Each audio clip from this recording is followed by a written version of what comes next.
Anong ganap sa mundo ng showbiz?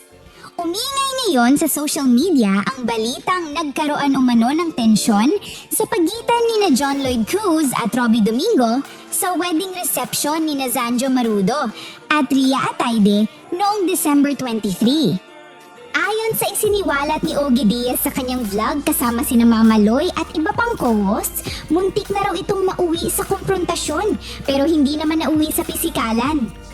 Ibinahagi ni Ogie na phone-free ang buong resepsyon dahil sa kahilingan mismo ng bagong kasal. Lahat ng bisita ay pinasuko ang kanilang cellphone at inilagay sa pouch bags upang mas maging relax at pribado ang selebrasyon. Dahil dito, wala ring lumabas na video o kuha mula sa loob ng resepsyon. Si Robbie ang isa sa mga naging hosts ng gabi. Sa kanyang spills, pabiro niyang tinanong si Ria kung ano ang pakiramdam maging Mrs. Marudo. At si Zanjo naman kung ano ang pakiramdam maging Mr. Atayde. Natawa raw ang mga bisita at hindi rin nagpakita ng pagka-offend ang bride at groom dahil malapit silang magkakaibigan. Ngunit ayon sa kwento, nagbago ang ihip ng hangin nang bumaba si Robbie mula sa stage at magtungo sa bar. Doon daw siya nilapitan ni John Lloyd at sinabihang inappropriate ang biro, lalo na ang pagtawag kay Zanjo bilang Mr. Atayde. Sagot umano ni Robbie, may issue ba tayo? Nasinundan ng tila mas umiinit na palitan ng salita. Habang nag-uho si Robbie, nasambit niya, Ria, how does it feel to be Mrs. Marudo?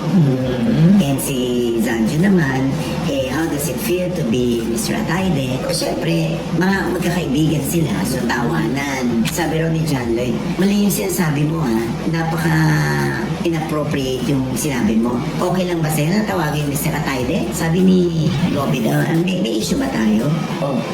Bakit anong gusto mo mangyari? Sandaling natigil ang kasiyahan nang mapansin ng ilang bisita ang tensyon. Si Donnie Pangilinan umano ang isa sa namagitan para hindi na lumala ang sitwasyon. Ayon pa sa mga nakasaksi, tila nag-aabang lamang si Robbie kung may susunod na hakbang si John Lloyd. Ngulit agad ding naawat ang dalawa bilang paggalang sa espesyal na gabi ni Zanjo at Ria. May mga hinala rin naka-impluwensya ang alak dahil aminado ang mga nagkukwento na may inuman ng naganapang insidente. Sa huli, nilinaw ni Ogie na naayos din ang issue at hindi na niya hinusgahan kung sino ang tama o mali. Dagdag pa ng kanyang mga kasamang host, sensitibo raw talaga para sa ilan ng usapin ng apelyido at maaaring ipinagtanggol lamang ni John Lloyd ang kaibigan.